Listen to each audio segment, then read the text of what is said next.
Picture this. You're at an art gallery, gaping at price tags with more zeros than you see in a phone book. To most of us, these figures are laughable, right? But in the glitzy world of the ultra-rich, dropping millions on a piece of art might be as casual as picking up a coffee. But have you ever wondered why millionaires and billionaires happily drop millions of dollars on an average-looking painting? For some, it's just for kicks. But for others, it can be a savvy investment move, a crafty tax dodge, or perhaps a secret dance with money laundering. It's not just about splashes of paint, it's a lot deeper than you've ever imagined. Stick around with us till the end to see how the million-dollar world of art works. The most expensive artworks sold over the years range from around $80 million to a whopping $450 million. Gustav Klimt's Water Serpents II was sold for around $83.3 million. This supposedly lower price indicates that the painting was sold at a loss. Picasso's Version O is valued at around $179.2 million, and it even set a record for the most expensive artwork ever sold at auction at the time. Jackson Pollock's No. 17A, this chaotic masterpiece, is a prime example of abstract expressionism, and it sure paid off for the artist, well, his estate at least, as it was auctioned off for $200 million. And the crown jewel of the art world, Leonardo da Vinci's Salvator Mundi, is valued at $450.3 million, making it the most expensive artwork in the world. It even went on a global tour before being sold at auction for a record-breaking price. First and foremost, the most understandable reason is that dropping a fortune on expensive art gives the owner the pure, unadulterated joy of ownership. Owning a one-of-a-kind masterpiece by a famous artist like Van Gogh or Monet hanging on your wall becomes a constant source of beauty and a conversation starter guaranteed to get people talking. Investing comes in second, as some art skyrockets in value, becoming increasingly valuable over time. But investing is a gamble, not a guaranteed path to riches, so it's best to think of it as adding a splash of color to your financial strategy instead of completely relying on one thing. Art can actually be a better investment than the stock market. And unlike stocks, there's no fear of the stock market crashing. It's a more tangible investment you can actually hang on your wall. So much so that some companies are even letting people invest in tiny fractions of famous artworks, kind of like a fancy co-op, where you can brag to your friends that you own a microscopic piece of Van Gogh. Beyond the aesthetics and potential returns, there's a certain cachet to being part of the A-list art world. From celebrities to renowned art curators, it's a glamorous world, and for the rich, art collecting is a way to buy their ticket in. It's basically a status symbol that screams wealth and refined taste. Speaking of wealth, among the rich, some folks just want to show off. A ridiculously expensive piece of art is the ultimate brag-worthy possession. But art appreciation goes beyond mere materialism. There's a sense of accomplishment and legacy building associated with owning a significant piece. It's a way of saying, I've achieved great things and here's a tangible symbol of my success. Owning a famous painting is like winning the ultimate trophy in the world of wealth. It's a way to show everyone you've made it to the top. Another reason some high-net-worth individuals invest in art is to leave a legacy for their children.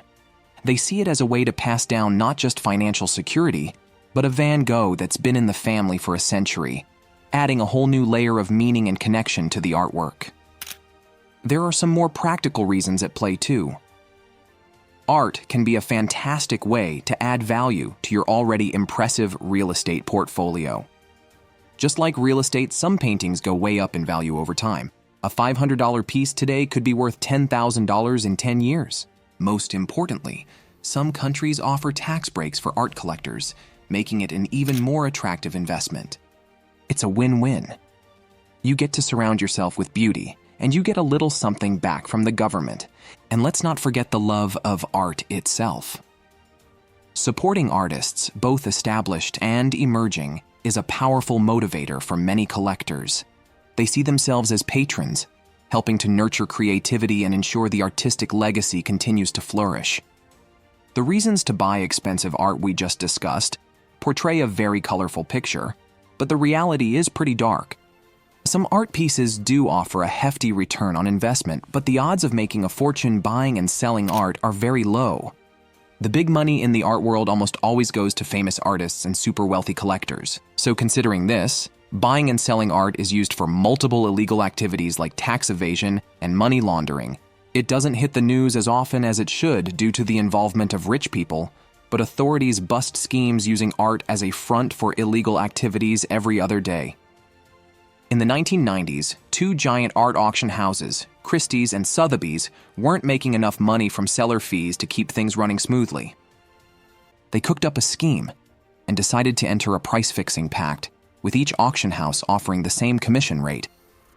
FBI investigated them and brought this collusion to light. The CEOs, Diana Brooks and Alfred Taubman, both were found guilty and had to step down. Taubman spent 10 months in jail while Brooks was under house arrest for 6 months. On top of that, both of them and their companies had to pay a hefty fine of $500 million to make up for all the extra money taken from sellers. When it comes to using art for illegal activities, some people use expensive art to hide illegally obtained money. Buying an expensive art piece to launder their dirty cash. The art market can be opaque, with private sales and skyrocketing prices that can be hard to explain. This creates an opportunity for criminals to launder money through expensive artwork. Buying a fancy Picasso is a great way to make that money look legit. Millions of dirty dollars disappear into a painting that can be resold later for even more. Normal assets, like houses, have to follow certain value rules, but not paintings.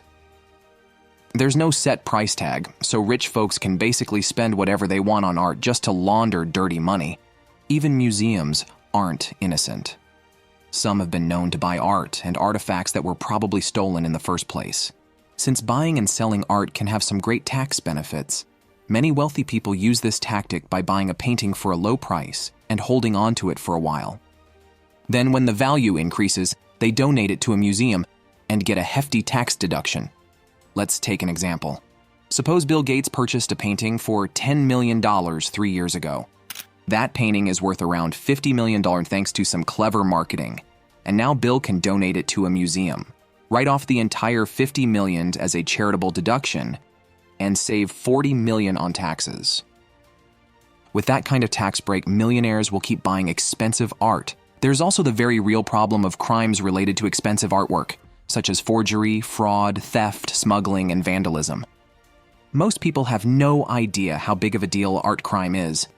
It's not just a disgruntled teenager with a can of spray paint. This is a multi-billion-dollar industry for criminals, and stolen art fuels other criminal activities like drug trafficking and terrorism. Art crime has evolved from petty theft to a major moneymaker for organized crime syndicates.